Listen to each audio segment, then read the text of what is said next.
कृपया ध्यान दें, दिल के कमजोर और बुजुर्ग लोग दान दीजिए कि गाड़ी से दूर रहें, अन्यथा आपकी जान को खतरा है, खतरा है।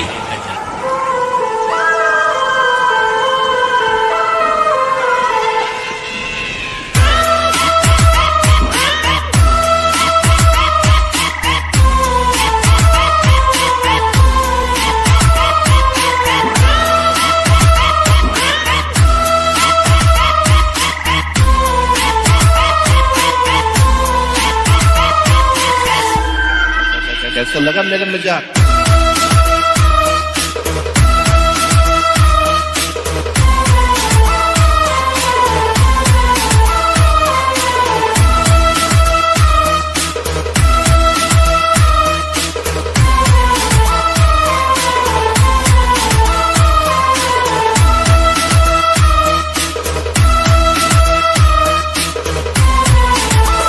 ससुरा लोग हमको प्यार से डांट दीजिए कहते हैं, देवीगंज सिराथू वाले।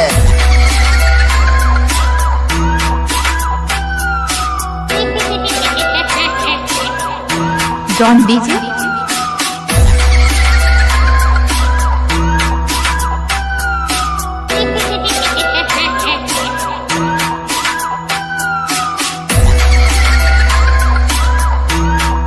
John DJ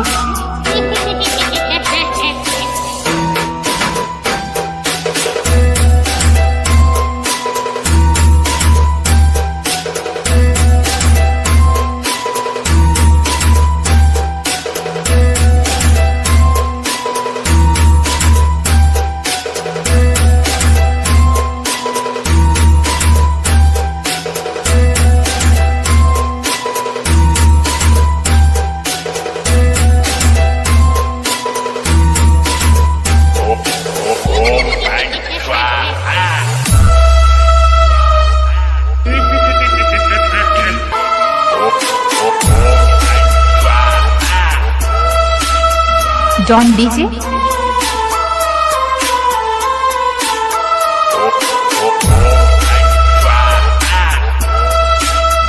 John DJ